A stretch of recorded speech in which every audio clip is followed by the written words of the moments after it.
having me. Just a real quick background of Nigeria and Nigerians. It's a great country with great people, spirited people. Whatever good and bad out there, of course, but I tell you, from my personal experience, it is either as a result of the government's handling of Nigerians, the country, how we have responded and reacted. No excuses.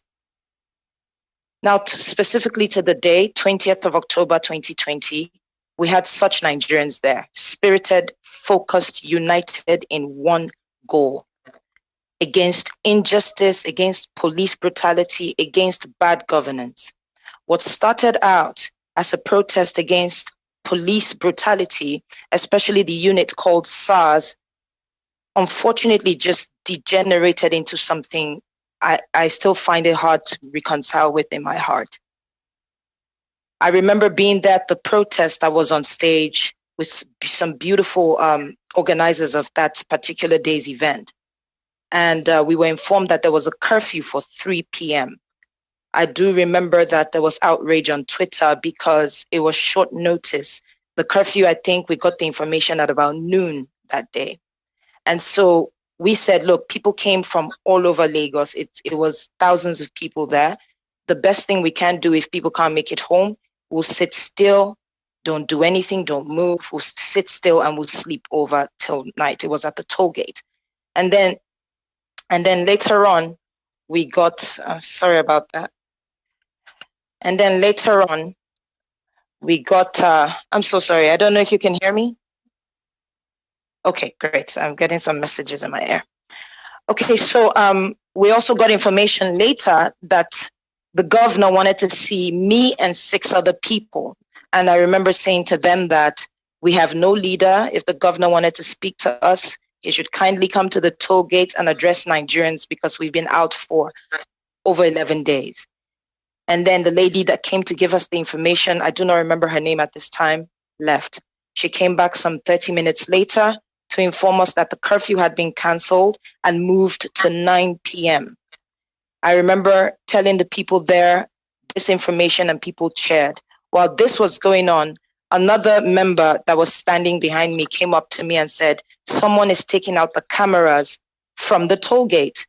And I said, do you recognize who? Because we had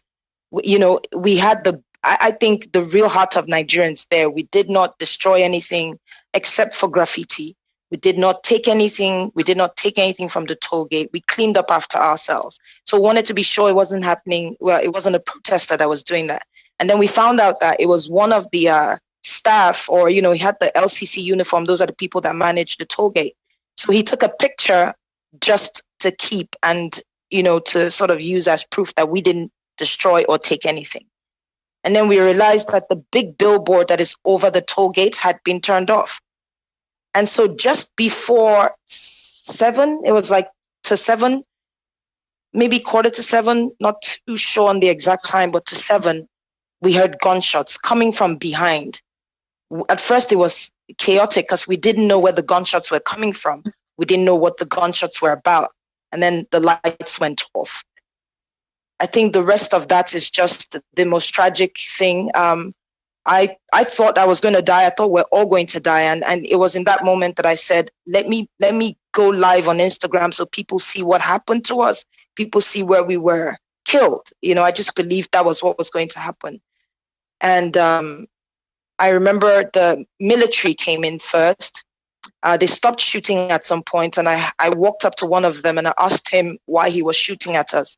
And he said he had express orders from above and that I was coming too close to him. And if I came too close, it would be considered an attack on him and he would have to shoot. So I moved back and asked everyone to move back. It didn't take maybe another 10 minutes. The shooting started again. I remember seeing 7 people that had been shot down. And we were telling people on my live Instagram to please help us call ambulances, to please help us call CNN, Al Jazeera, Fox News, anybody, BBC, just so that people see what's going on. And then when we noticed that people had called ambulances because we just saw an ambulance coming the first time.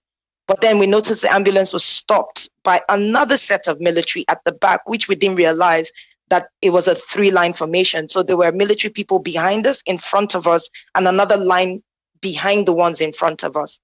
And so they stopped the first ambulance, they sent it back. So I remember saying on my live that they're turning the ambulances away. The second one came, they turned it back.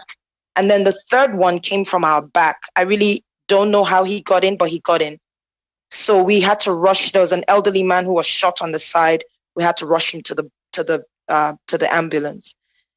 After this part, everything sort of died down DJ Sorry. Switch. Yeah, we will get an opportunity through questions to hear more of your story. It's very compelling. Okay. We do want to hear it, but we are going to move just so we can get through